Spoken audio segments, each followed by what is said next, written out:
तो question number 5 अपने पास, a man left R S 18 lakhs as inheritance. Inheritance का मतलब होता है मिल्कियत। ठीक है, तो ये एक बंदे ने 18 लेक्स, ठीक ना, अपनी मिल्कियत छोड़ दी।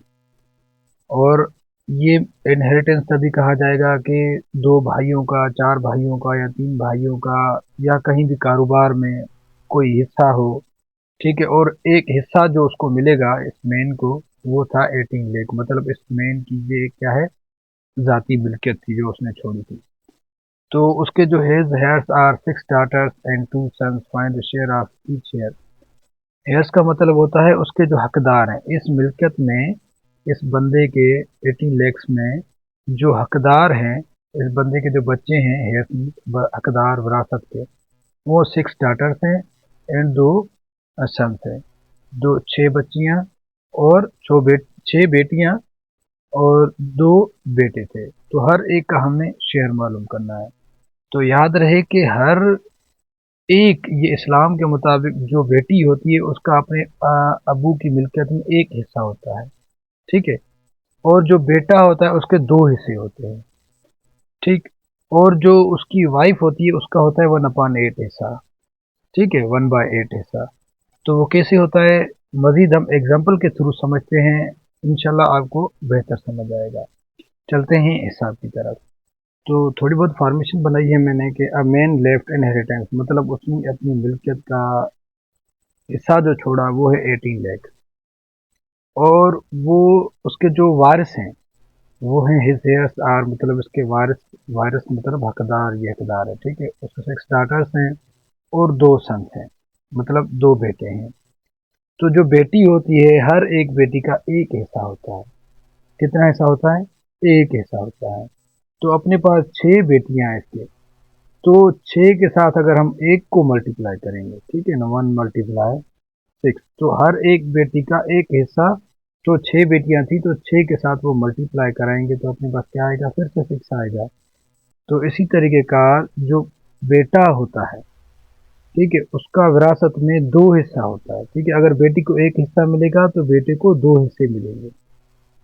तो अगर 2 बेटे हैं, ठीक, ये क्या है, अपने पास 2 बेटे हैं और हर एक बेटे का 2 हिस्सा होता है, तो 2 के साथ आप क्या करेंगे, मल्टीप्लाई करेंगे। ठीक है, तो कितने होंगे, 4। तो मतलब जो डाटर थी वो 6 थी और मिल्कियत में उसे मिल रहा था एक हिस्सा, तो एक साथ, एक के साथ मल्टीप्लाई कराया, 6 डाटर थी। और जो बेटे थे उनका विरासत में होता है, मतलब बेटी से डबल हिस्सा। बेटी का एक हिस्सा तो बेटे के 2 हिस्से होते हैं। तो 2 हिस्से हमने 2 सन्स के साथ मल्टीप्लाई कराएंगे, तो कितने बने, 4। तो फिर से सेम कि अगर प्रोपोर्शन निकालना है, अगर किसी भी विरासत का या किसी मिल्कियत का या किसी भी आपने पार्टनरशिप का कोई भी हिसाब हल करना है, तो प्रोपोर्शन के अलावा आप हल नहीं कर सकते। तो कितने हिस्से हुए टोटल, 6 बेटियों के प्लस 4 बेटे, तो इनको कर दें 8। ठीक है, अब ऐड करने के बाद क्या होगा, फिर से सेम तरीका होगा कि जो आपकी टोटल अमाउंट है वो नीचे रखेंगे। ठीक है, क्या है, 10। अब अगर आपने बेटियों के पैसे निकालने हैं, ठीक है, किसके निकालने हैं, बेटियों के। एक बेटी के निकालना चाहो तो एक रखो, क्योंकि बेटी का हिस्सा तो एक होता है। और जो अपनी टोटल उसकी इनहेरिटेंस थी, मतलब जो मिल्कियत थी उसकी क्या थी, 18 लेक्स, तो आपने यहाँ रख देना है। ठीक है, तो अब क्या करेंगे हम, अगर एक बेटी का मालूम करना चाहो तो एक यहाँ रखो। अगर आप 6, मतलब 6 ही जो डाटर है उन सब का मालूम करना चाहो तो वो यहाँ 6 रखो। अगर हमें मालूम करना है बेटों का, तो 2 यहाँ रखें। ठीक है, अगर आप कहते हैं कि हमें दोनों ही बेटों का मालूम करना है तो यहाँ 4 रखें। ठीक है, अगर देखें फिर भी, अगर आप, हमें सवाल में जो दिया गया है एक दिया गया, हर एक मतलब फाइंड ईच शेयर, ठीक है ना, तो हम एक रखेंगे। और देखिए ये नीचे जीरो जितने हैं ऊपर से उतने जीरो खत्म कर दीजिए। ठीक है, तो ये क्या है, हर एक बेटी का क्या है, हिस्सा है। ठीक है, 80 lakhs में से अगर जीरो खत्म करें तो 1,80,000 बनता है, मतलब एक बेटी को 1,80,000 मिलेगा। अगर देखें अभी ये 1,80,000, ठीक है, अगर आप 6 के साथ इसको मल्टीप्लाई कराएंगे तो आपको टोटल मालूम होगा कि जो 6 की 6 बेटियां उन सबका हिस्सा कितना होगा। तो इसी तरीके कार अगर हम कैलकुलेटर पे हल करें कि हर मतलब 6 बेटियों का कितना होगा, 1,80,000 मल्टीप्लाई, ये हो चुका 6, तो 10,80,000। ठीक है, तो क्या होगा, 10,80,000।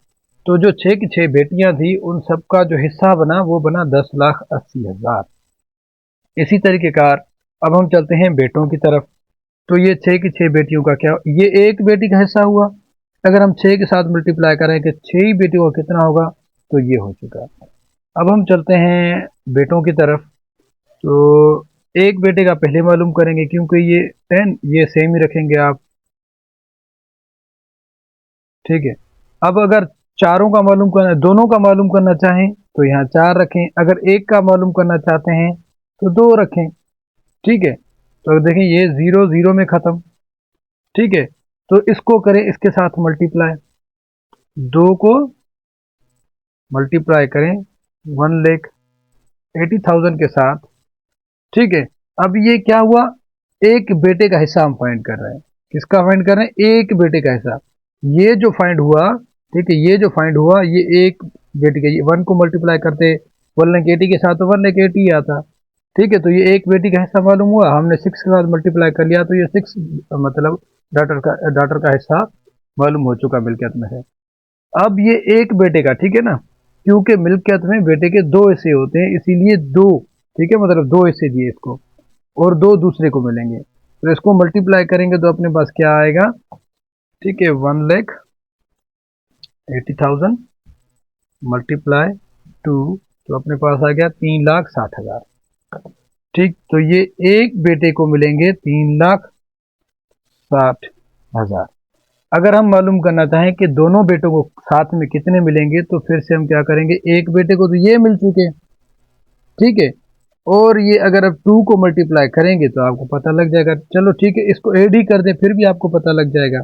चलो 2 के साथ इसको मल्टीप्लाई कर लेते हैं, क्यों, क्योंकि दूसरा बेटा भी तो है। अगर आप दोनों को मालूम करना चाहते हैं कि दोनों बेटों को कितनी आए तो 2 के साथ मल्टीप्लाई कराइए, क्योंकि ये एक हिस्सा था किसका, एक बेटे का। ठीक है, ये एक हिस्सा एक बेटे का आया। अगर हम कहते हैं ये तो एक हिस्सा एक बेटे का है, अगर हम इसको डबल से मल्टीप्लाई करें कि दोनों बेटों को कितने होंगे, तो इसको आप मल्टीप्लाई करेंगे तो दोनों बेटों के पैसे आपको मालूम हो जाएंगे। तो वो कैसे देखें, अभी एक हिस्सा जो एक बेटे को मिला वो था 3,60,000। अगर हम दोनों के मालूम करना चाहते हैं तो 7,20,000, तो ये हो चुका दोनों बेटों के हिस्से 7,20,000। ये दोनों बेटों के हिस्से हैं। ठीक है, और ये हैं 6 बेटियों के हिस्से। अगर हम एक का मालूम करना चाहें तो ये सिर्फ एक बेटी का हिस्सा है, और ये जो है सिर्फ एक बेटे का हिस्सा है। ठीक है, ये एक बेटे का हिस्सा, ये एक बेटी का हिस्सा। अगर इसको आप 6 के साथ मल्टीप्लाई कराओगे तो आपको 6 बेटियों का मिल जाएगा। अगर आप इसको 3 बेटियों के साथ मतलब 3 के साथ मल्टीप्लाई करोगे तो 3 बेटियों का हिस्सा मालूम होगा। और इसी तरीके कार ये 2 मतलब एक बेटा है, ठीक है ना, ठीक है, उसके 2 हिस्से होते हैं मिल्कियत में, इसीलिए हमने 2 के साथ मल्टीप्लाई करा दिया। अब ये जो हमें मिला एक बेटे का हिस्सा मिला, ठीक है, अगर आप 2 के साथ मल्टीप्लाई कराओगे तो 2 का हिस्सा मिल जाएगा। अब इसी तरीके कार अगर आप ये समझे कि हमने ये सही किया है या गलत किया है, हिस्सा हमने सही से शेयर किया है या गलत, तो क्या करेंगे आप, जो आपको 10,80,000, ठीक है, और ये 7,20,000 आपने जो डिस्ट्रीब्यूशन की है इसको करें ऐड। अगर ये और ये 18 लैक्स बराबर आ रहे हैं, ठीक है ना, मतलब ये जो उसके वालिद ने जो छोड़ा था उसका 18 लैक्स, अगर इसके इक्वल आ रहा है तो आप सही है, अगर इसके ऊपर या नीचे वैल्यू आ रही है तो आपने कहीं ना कहीं गलती की है। तो इसको ऐड करेंगे, देखें 10,80,000 प्लस 7,20,000, तो देखें 18 लैक्स फिर से सही आ रहा है। तो मतलब हमने डिस्ट्रीब्यूशन क्या की है, बिल्कुल सही की है। तो इसका जवाब क्या होगा, सेम ही 18 लैक्स। ठीक है, उम्मीद है आपको समझ आ गया होगा। मिलते हैं अगले वीडियो में। अल्लाह हाफिज़।